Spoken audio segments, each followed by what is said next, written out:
problem. What's your story? I'm going to start muting some people while you're telling us. What is your story? Okay, so I suppose I'm a latecomer to this whole game, massive latecomer, but that hasn't stopped me from catching up, really. My mum has never been able to swim, and because she grew up in a mining town, and they would literally be sent to the baths to go for a wash on a weekend. And so she could never swim. So the one thing she was adamant that would happen when I grew up was that me and my brother would swim. And it was mainly my mum, not my dad, because my dad worked a lot, but we had shifts. But my mum would take me to the swimming pool, which was 2 bus rides away, and sometimes took 2 hours because the bus broke down or buses broke down. But she would point at other kids in the pool and say, just copy that person over there. And so I kind of learned that way. I suppose many of us did. And I could never really swim more than a mile. I played a lot of sports in school. I went to a very sporty school, but there was a swimming pool you could only use in sort of August, and it was probably mainly green. But it was, so I grew up playing rugby, football, cricket, did a lot of running, and got into other things like golf, and, you know, I just kind of frittered around with various bits, and it was quite a good all-rounder, I suppose. And I could never swim more than a mile. And then because of injuries, I had an ACL rupture when I was 21, and I couldn't play soccer anymore, and I couldn't really run very far. And so when the global financial crisis hit in 2008, I was kind of at the epicenter of that because I was working at Leman. I know Jamie Monaghan used to work at Leman. She was on the thing. And I found it really, really hard to get back, like, to my mindset to neutral on a weekend, because I was just so wound up during the financial crisis. I found it really hard to find that sort of reverse or that neutral. And the only thing I found that really worked for me was swimming. And I found that when I went to my local pool, I just swam a mile and I just felt better. And so I went to see a coach in 2010, a guy called Ray Gibbs in Swim Canary Wharf. And it was a revelation, because when I went to see him, I was able to swim a mile, and then after the first lesson, I went back to the pool and swam like 250 lengths. And so I became a bit of an evangelist, and I was like, this has opened up a whole new world to me. So I put my name down to swim England's longest lake. There's a lake called Windermere in 2011. And I spoke to the woman who runs that swim, and she said to me, the biggest problem for you will be the cold, because you're not used to the cold. So I went to see Frida Streeter, who was running the channel training, and I trained with them all summer. And I got up to like a 7-hour swim. But what I found was my stroke, because I didn't grow up with swimming, wasn't good enough. I was using a straight arm catch. And what happened was, during that summer, I got quite injured, and I was training in salt water for a freshwater swim. Oh. And so I did Windermere, but it was hard work. And I knew I would have to go back to see that coach in 2012, because I put my name down to swim Loch Lomond, which at the time only 40 people had ever done, it's 21.6 miles in Scotland. And what's the temp? Sorry? The temp of Lac Leman? The water temp? This is Loch Lomond. This is in Scotland. Yeah. Loch Lomond was it can get as low as when I did it was about 60. 59, 60. It can get in the low 50s. It just depends how much it rains before. Yeah. And so that is longer and considered harder than the channel. I had no desire to swim the channel. I just liked the idea of swimming in lakes, looking at big mountains, going past them. And that's kind of a bit of a theme of what I've done. I do prefer lake swimming, although I've done quite a lot of sea. So in October 2012, September 2012, I swam Loch Lomond, and then a couple of months later, I was applying to swim around Manhattan the following year, and I got diagnosed with this like grapefruit-sized tumor that was sitting in my abdomen. Nice. I just got lucky because I saw 1 in a million types of GPs who did an abdominal examination and found this damn thing that was actually, it turned out to be benign, but at the time it was quite hairy because of the CT scans and things. So because of where it was sitting on my femoral nerve, the femoral nerve connects your brain with your right and your left quadriceps. So when they took this thing out, I basically lost the use of my most of the quad in my left, well, all of the quad in my left leg, and I'm pretty numb in my left leg. But since then, I've done quite a lot of swimming, and it hasn't stopped me from hitting some reasonable times. And I suppose it's like all of us. If a surgeon turns around and says, "Oh, you're never going to be able to swim long distances again, and you're going to need these crutches and a knee brace for the rest of your life," you're kind of like, "Yeah, all right, I'll show you." And that's kind of what that was the fuel. That was some of the fuel that fired me up. And so, yeah, that sort of fast forward to 2020, really. I mean, I've done quite a lot of swims now, over 21 miles. So I'm not really a relay kind of guy. I've done one relay, a Loch Ness relay, but I just like the challenge myself, me against the water. So that's it. How do you describe the feeling of completing a marathon swim? The one feeling I really love, that sort of not pain, but a really nice feeling of ache in the body when you just couldn't have given it any more. And you're in a bath and you're sort of covered in zinc or whatever, and you're just thinking, you know what, I've done that. And the first few swims, the hardest swims, I've always been quite emotional, whereas it's ringing up my mum and dad or ringing up my wife and just saying, I did it. I just like that feeling. And it's the same kind of with training. I mean, I don't mind a cold water swim, but I'd rather go to the pool and just give it everything I've got for 6 or 7K if I'm in training. I just like that feeling of, you know, that buzz you get. That addiction you get, and your body gets. Yeah. Can you tell us about one of those swims that was really hard for you? Well, probably the hardest one in terms of distance would be Lake Geneva, or Lac Leman, as the French or the Swiss like to call it. They don't like calling it Lake Geneva. And for me, it was a whole new world, because it was 43 miles. I knew it was going to be over 24 hours. I'd never done anything like, I'd done like half of that distance, so it's going to be a whole new world to me. So that was probably the hardest thing on paper, although it wasn't that cold. It was like 19 Celsius, 18 Celsius. It's not a cold swim, but you know, if you know anything about circadian rhythms and sleep, is your body's its coldest in the middle of the night. And as Jamie Monaghan always says, if you've been doing anything for 24 hours, you start getting cold. And so that, because I was the fourth person in history to do that, and I was the first Brit, I suppose it felt quite pioneering. So, when I started doing this sport in 2011, I tried to read up people's blogs, but there were blogs on the channel, but there was not a lot of blogs on how I cracked, Loch Lomond, or how they cracked Windermere, or how they cracked all these lakes. And what I set out to do was try and put that right by, pioneering some of these swims and then writing about them. And that's essentially what I've tried to do during the period. Yeah, Mark has a fantastic blog, just by the by. They'll be sure to have the links in the notes. It's called Reminiscences of a Long Distance Swimmer. So Emma France, who runs the Dover Channel training, always said to me, within 48 hours, the raw emotion of the swim is still there. Just make sure you get it down on the blog or on paper. So that's what I do. And, I did that following Manhattan or Memphremagog last year, for example. Yeah, that's great. And that's good advice too. I've tried writing about something that, I started within 48 hours, but then couldn't finish it. Like, if you don't finish it in that time, it just doesn't, you don't get it done. Yeah. Yeah. Tell us about the swim you're most proud of. I suppose in some respects, I'm proud of them all. I mean, in one respect, as I say, Lake Geneva being the first, I like the fact that it was a whole new world for most people. I mean, I did the earliest ever swim of Lake Apache in Arizona in April 2016 when I was in training. I'm pretty proud of my British record on Lake Tahoe.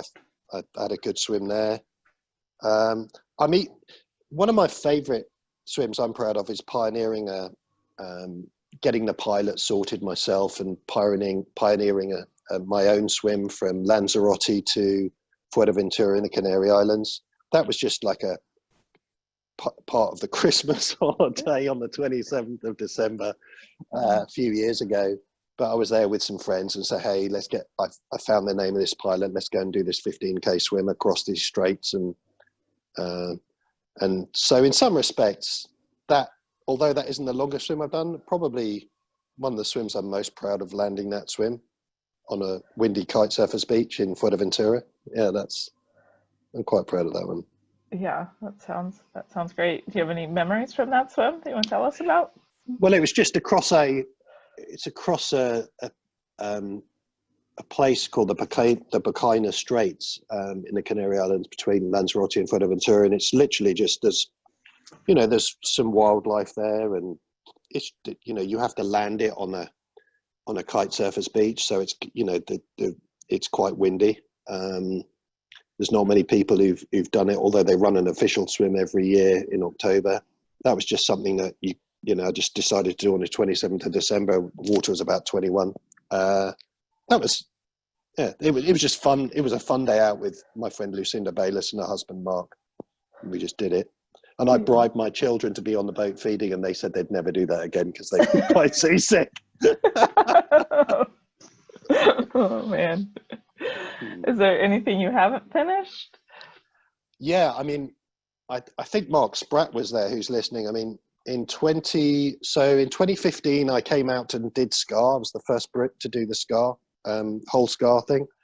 And that was a wonderful, wonderful week. And I went back in 2017 because I enjoyed 2015 so much. So my kayaker, Pete Fellows, and I went back out. And that was the year that Apache, it blew up big, and we started the swim quite late. And so only 2 people were allowed to finish Apache that year. And I got caught in what they call Cape Horn, Arizona, going round, towards the final third of SCAR. And I didn't, and I was I'd had 6 or 7 years of completing swims, and that was the first thing I didn't swim. And that was the first time I'd seen sort of these vortices on the water coming down these, it was so windy coming down and I knew I wasn't going to finish coming down the canyons, and I was laughing because I knew sooner or later I wasn't going to finish something. And it was no great shame because most of the field didn't finish, and it was safe not to continue. And, it was the right thing to do, was to get out. Right. So safety first. Yeah. So I got out, got rescued. Vortices on the water sounds quite... I could have probably finished, but my kayaker couldn't finish, and I didn't fancy dying that day by a boat collision. So good choice. I just said, get out, so we got out. Yeah. Where's been your favorite place to swim? I mean, if I had, if you gave me a choice tomorrow in the UK, it would be a place called Westwater, and I'll go there. I'm renting a house there at the end of August because I'm training for the Channel again this year. In the US, I think Lake Tahoe is one of the most incredible places I've ever been to. So that would probably be number one. Although I can see, I do love Aquatic Park, and I have some fond memories of just being with people like Amy, taking me around. Amy Applehouse Goodser took me around there, and I can feel the vibe of, I'm sure there's a massive friendship vibe I'm very envious of. But Lake Tahoe would be, I just think that's a magical place.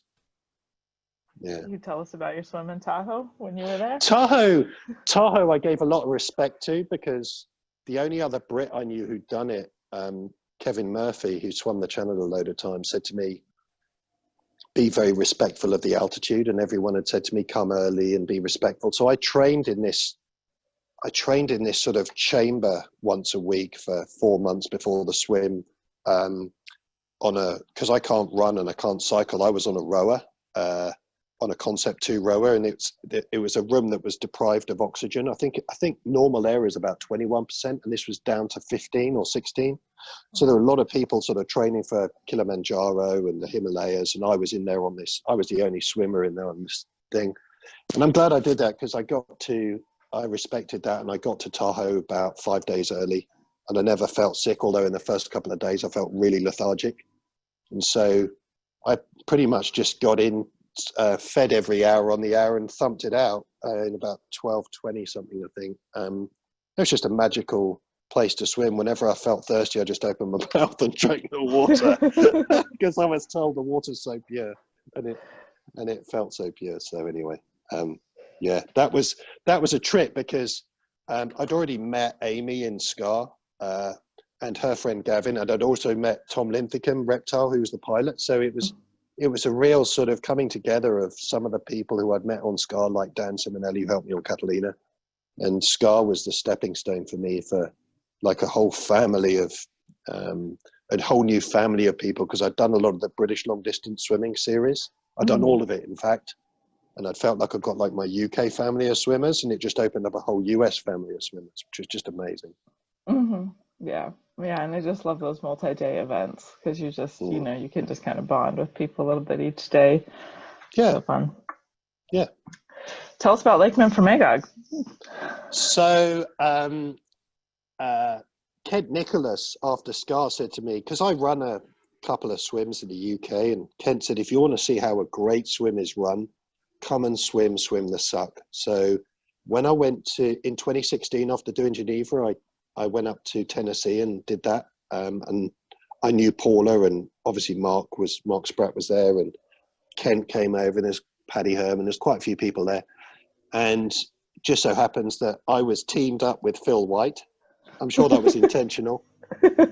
And so Phil White was one of I actually got teamed up with 2 kayakers, of which Phil was one. And Phil's a great character, and he told me all about it, and I'd already been told all about it by Paula Jankowskis, who you had on the thing. And kind of because of my love of freshwater swimming and mountains, I just thought this, and remoteness, I just thought this would be perfect. So, and although it had been swum, it had never been swum by a Brit, so I wanted to rectify that. So I went up there last year and sorted that out, and had a lovely day. And I met a couple of US swimmers. There was Jim Loretto and Natalie Rose, who swam it on the same day. And we had pretty much perfect conditions. And Phil was my pilot, and it was a really great to do that with him, and put that in the record books it was a good, really proper, solid day out. I was really pleased. I was in good form. I was really, really, when you're swimming well, and I was really pleased the way I was swimming that day. And I did that in about 13:08. So I was pretty pleased with that time. When I look at the history of Memphremagog swimming, I was quite pleased with that. Depends what she throws at you, I think. Yeah. Yeah, I had a good day. Tell us a little bit about, you've alluded to form a few times. How's your technique evolved over the years in swimming? I'm just one of these people that I consider myself to be a real student of front crawl or freestyle, and I just love watching it done really well, whether it's Katie Ledecky. For me, has got one of the most ultimate freestyle strokes, and I can watch that all day long. Sun Yang, or some of these Olympians, are just amazing, and just love the fact that you never crack it. There's always something to work on, and now and again, I think when you get to a level of fitness, in your own heart whether you're swimming well, and there are sometimes you go to the pool and you can be feeling great, but the actual swim itself you struggle through. Whereas now and again you can be driving in the car onto the lake and you can feel rubbish, and then actually the swim itself is just effortless, and it's funny, it just comes. And I think some of that comes with fitness, some of that comes with form, but when those two align, you just know. I just think in your heart of hearts when you're swimming well, and you can just get into that nirvana space, I suppose, that we all crave, and you just forget about the actual job in hand and think about, I don't know, either being somewhere else, or I don't know, doing up the house, or working out what you're going to do next, or I don't know, the next meal you're going to have. Do you know what I mean? It's only ex post you realize you were in nirvana, but you've been in nirvana. And that's kind of what I think I crave, is that sort of that feeling of speed and effortlessness, but with that nirvana. And sometimes you're in that nirvana, and most of the time you don't know it until afterwards. I don't know if you feel the same way, but that's No, I love that you described that. I think you're the first person to express it that way too, and to talk about nirvana. I love that we've now captured nirvana in Marathon Swim Stories. I like the baton too, so maybe it's part of it. So do you think that that's something you're able to achieve on your swims, like that kind of that, like versus like trying to really mentally get around the hard situations or the adapting, or is it you're really just focusing on that stroke? How does that go for you when Yeah, things get really rough? I think some of it comes with experience. I remember my first couple of swims, I probably was out of control. I didn't know what I was doing in the front crawl, and you panic. And I think maybe the longer you do it, you know your limits, and you know to try and enjoy it a bit more. And one thing I'm really conscious of is just try and be polite to the crew at all times and not losing it, because otherwise it sort of escalates into this sort of really bad place. So like when I was doing Tahoe, for example, with Amy, I was just loving every second of it, just thinking I might never go there again. I'm sorry, very often when I go to a place like Memphremagog or Tahoe, I just say to myself, look, you probably won't come here again, so just enjoy every last second of it. Same on Catalina. I'm sure it's different when things kick off, but when conditions kick off, they kick off, and you just have to get on with it. But I think I just try my best not to, definitely not lose it, and be respectful the longer I do it, and just try and have a giggle.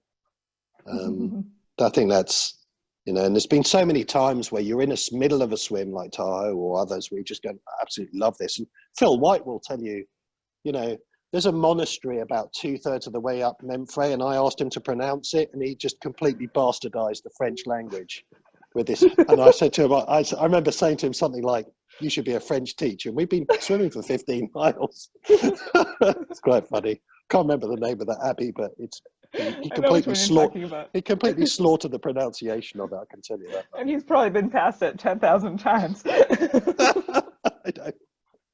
He's been up and down that lake quite a bit. So yeah, try and have a giggle at all times. Yeah, it's interesting. The way you kind of talk about it makes me think, like, it's funny to me when I can be so mad in my head, but the second that I see my crew, you're always just like, you're like so happy to see them and talk to them. Like any anger, anything you're fighting with in your head is just like wiped away. Yeah. How's the pandemic been for you?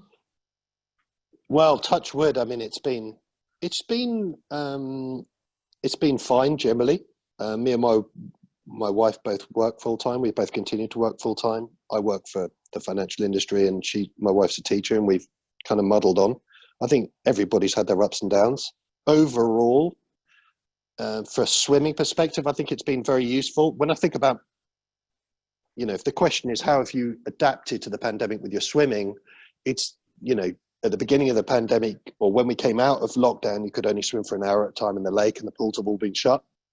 But the one thing that's been really positive that's come out of it is, like, I live 50 miles from Dover, so I can get there within an hour, and I can take a big tow float, stick, I don't know, a can of Coke in there or whatever, or 250 ml of Coke, and swim 10K or 16K, and, put a Mars bar down my trunks and just get on with it. And I've got my phone and my kit and everything's safe. And I think the one thing this has really taught me is, that whole self-sufficiency thing that I probably didn't have before. We're a bit spoilt in Dover, where, you've got Emma will run the training, and people look after your car keys or kit. And the one thing that's really, I just observe on Facebook, is that people are doing these swims, and they're observing social distancing, they're hooking up with friends and adapting. And I think that's a really positive thing that's coming out of this. Being safer, traditionally you would not have seen tow floats in Dover Harbour, and I am for one that's completely changed my view on that. And I think in training, it's not going to do anyone any harm. And if you can feed yourself and get on with it, then it's been great with that self-sufficiency thing. But I mean, the pandemic isn't over yet by a long shot, so who knows what's going to throw at us. But kind of all just rooting for a vaccine, really. But desperate to get on with. I mean, I was supposed to be doing Santa Barbara to complete the California Triple Crown. I was keen to do Santa Cruz, I think it was, to the mainland, and that all got postponed. So I can't wait for it.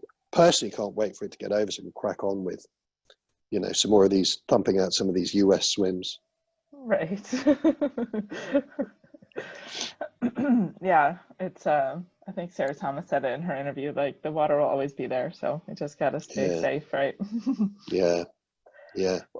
What motivates you to keep going when things are tough? I don't know. I mean, it goes back to what I was saying at the beginning, because I had that health scare in 2012, And you know, at that time there were part of it that was tough, but part of it I was really thankful for because of that scare and how serious it was. You know, I thought my life was over, and I even went round to see all my family and said it's over, and I had to even sit my children down, and that was one of the hardest things I think I've ever had to do, and say, look, I might not come back from this. And when I got the all clear 2 or 3 weeks later after the surgery, I felt like I had another chance at life, that I probably had a new appreciation for life. A lot of other people who at the age at the time of 38, a typical 38-year-old will not have that appreciation. So kind of don't regret going through the pandemic and not swimming as much as I'd liked. And because since 2012, I try to do 2 to 3 big swims a year and just get on with it, because you just never know when you're going to get that tap on the shoulder like I got. And so in some respects, that is what motivates me to keep going. I just pull out that file, try and remember what I went through, remember all the scary times, and it just makes it, you know, whatever else you got in front of you, it just makes it doable. And so in some respect, it's that kind of mental edge. And when I saw, you know, you were saying about Sarah Thomas, when I heard that Sarah's talking about a 4-way channel, now I'm not comparing my situation with her by any stretch of the imagination at all. You know, what she went through is horrendous, but I remember saying to my wife at the time when I heard about what she was intending to do, I was like, well, she's definitely got a mental edge of some description. And I think that was probably quite a lot of it. Maybe even just that extra, doing the 4th and not the 3rd, it gave her that extra edge, you know? Mm-hmm. Sometimes, you know, that's what happens. And it's sad to say, but sometimes it does happen for a reason, that people that but then they make the most out of what they've been given. And I think Sarah's the epitome of that. And there are others, you know, there are others. Yep. That's a good one. Do you think of yourself as a process person or outcome person? I think I'm both. I mean, when this relates to swimming, I love the outcome. I like the process of meeting new people during the training, but I find some of the training pretty turgid, to be honest with you. And that's why I like doing events. Like, if I'm training for a Tahoe, it'll be, let's do this lake, you know, rather than let's swim around the buoys for 6 hours. So I'm probably both. And I think most people probably are too, but I think I'm both. Some people seem a little more tied to the outcome, or I don't know. Maybe. I could see that. Maybe. How do you think we can make marathon swimming more inclusive? I don't know. I mean, I've thought I listen to a lot of different podcasts, and some of the podcasts I've listened to around the Barkley marathons, I don't know if you know that, it's in Tennessee, and they do these 5 marathons over the course of a period of a few days. And there's a lot of parallels between long distance running and long distance swimming, and in some respect it is inclusive, because you can just put a pair of trainers on and run, and you can put a pair of trunks on and swim. But it is, you know, traveling around the world doing these swims is expensive. I mean, a channel swim is £3,000. But, you know, what does that mean? You have to put away 50, 60 pounds a week for a year to do that swim. I mean, it's doable, right? I think, you know, it is quite elitist. It is. There's a lot of, when they asked Lazarus Lake, who runs the Barclays, what drives people to do the Barclay, he sort of said, well, there's people who've been very, very successful in their careers, and successful in, you know, they got that part of their life sorted, and they want that challenge. And I think the challenges are out there at whatever level, you know, whatever funding you have. I mean, if you have you know, the beauty of British long distance swimming has been, you know, I've swum on weekends with, you know, long distance lorry drivers, or, you know, people who work in a supermarket, whatever. It doesn't matter where you work. You've just all got love for the water. So I think it does have some inclusion. We could all do better. And the one thing we did at the BLDSA was make sure that the membership for the juniors is incredibly cheap, and stayed incredibly cheap. But the reality is, a lot of kids who are teenagers don't, you know, it's not massive, absent a wetsuit. Maybe we're all getting too soft, but yeah. I try and learn a little bit from the read across from other long distance events, and it feels very similar to me, generally. Mm-hmm. Caroline asked a really great question about, you had mentioned earlier that you weren't interested in the channel, but now you've been there twice and it sounds like you're looking at going again. So what keeps you going back to the channel? I don't know. I mean, I live 50 miles away, and I'm glad I put my name down for it earlier in the year. My friend Kate does the bookings for Neil Streeter, and I've done 2 crossings on Suva. You know, it's not glamorous, really. It's tough, but it's more of a, in some respects, I was doing it for you know, I couldn't just leave it at 2. I don't know if I could leave it at 3, but you know, a hat trick sounds better than 2, and I couldn't just leave it at 1 because I didn't want to be a one-off. I don't know. It's just, there's something about it. It's not, you know, it wouldn't be my choice every day of the week, but I'm glad I got it booked, and it keeps, I don't know, it just keeps you, I'm in the fortunate position I can get a text message from Neil at lunchtime and I can be swimming tonight, and I can make that, and not everyone can. So I have that. I don't have to be somewhere for 2 weeks to wait for the weather gods. Right. So I can have a day out and a night out, maybe. Yeah. Right. Yeah. Awesome. What advice would you give to an aspiring marathon swimmer? I would definitely tell them to read your blog because you have a lot of fantastic stuff out there, but any quips about aspiring marathon swimmers? I've thought about this for quite a few years, and I have a couple of tips. The first thing I would do is book something big.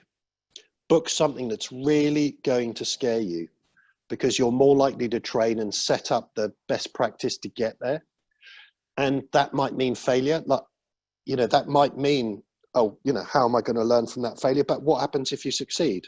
And I've just observed it with certain people in this sport that, you know, they can swim 10K. They can show you they can swim 10K. And then the next year they book, I don't know, a 14K swim. And you're just like, surely you can do better than that. And I don't know. My tips are, book something scary. The second tip would be, train in the conditions you think, or harder conditions than you think you're going to get. So when I was training for Loch Lomond, I went somewhere colder. You know, I see it a lot where people have got a cold swim or a choppy or a sea swim booked, and they don't, even if it's less time, but they don't train in those conditions. And the final thing I would do is 100% look after your crew. The one thing I cannot stand is people that don't look after their crew, because again, it goes back to the point of, you know, want to make sure that that crew is there for you, not the other way around. And so, you know, I think that is real key, to look after their expenses, you know, look after their food. You know, I've been a crew on certain things, and, you know, I would, you know, that is one area that I think people need to do better at generally when they're starting the sport, is to think about how they're going to look after the crew rather than just themselves. Which is a hard pill to swallow, because we're all spending so much just to do what we're doing, right? That's right. I think it's hard. That's but right. I mean, Evan Morrison talks about it. You know, it's a selfish sport. You know, and you're doing it as a team. But you know, I think it's good advice. Look after your crew. What marathon swimmer has inspired you? So when probably my biggest hero or heroine is a lady who's been in her wheelchair her whole life, called Hardyman. I don't know if you've ever heard of her, but she actually swam the channel a number of years ago. She failed the first time, or didn't succeed the first time, and she got fished out after something like 20 hours. I mean, she's been in the Paralympics. She had polio, and she'd been in a wheelchair her whole life. Last year, I think she's now roughly around 60 years old. Last year, she swam Loch Ness. And so I remember on my first channel swim, whenever my brain was telling me, complaining about it, I just thought of Ros for a second, and it vanquished any issues I had. And that's generally, you know, Ros is one of the most inspirational people to me, generally. She's been a great role model. And when I was president of British Long Distance Swimming, I had her as a speaker at sort of my dinner. And yeah, so she would be she's absolute standout inspiration. And I think to a lot of people. Yeah. There's been so many, I've been so lucky. There've been so many people on the way who I just had the right people at the right time, whether it's my swim coach, Ray Gibbs, or like my friend Giovanna and her husband Kelly that got me out from a wetsuit into the open water, or Nick Adams on one of those swim camps, or Frida Streeter on the beach in Dover, or Kent at SCAR, or Phil. You know, there's been so many people along the way who've, you know, it's almost like I've just met the right stepping stone before I fell into the water each time I tried to get over that river. Mm-hmm. And so there's other older people like Kevin Murphy and Barry Watson who were they were rivals way back when. They've been pretty inspirational. There's people like Kate Robarts who's done the Triple Crown. She's one of the older swimmers we have in the UK now, so she's inspired me. Ollie Wilkinson, who's the record sort of Aussie record holder around Manhattan. He's pretty inspirational in terms of if you're looking for a fast swimmer. And then there's a friend of mine called Leanne Llewellyn-Hickling who's done a two-way channel like quite a while ago. And she's one of only few people who have done four-way Windermere. So, and she does some really pioneering swims around islands, around the British Isles and stuff. So yeah, there's quite a few, but I think the best ones are people who run swims, whether it's like a Kent or a Dave Barra, Rondi, you know, Cara, Nazu's great swimmer who runs swim for some. I think some of the most inspirational are the ones who are race directors, because they kind of they understand that whole sort of the whole piece of that, not just, you know, just the swim itself, the whole safety and the whole putting together of a swim more. Yeah. Awesome. I really appreciate hearing your story. Thank you for your time today, Mark. That's all right. Thank you for spending your afternoon with us. Yeah, sure. No problem at all. All right, you guys. With Marsha Cleveland on Thursday, and it's our last week of 2 calls. Next week we'll only have 1. But thank you so much. I'll let you know when the recording's up. Have a great day, you guys. Thanks, Mark. Thanks, Shannon. Bye.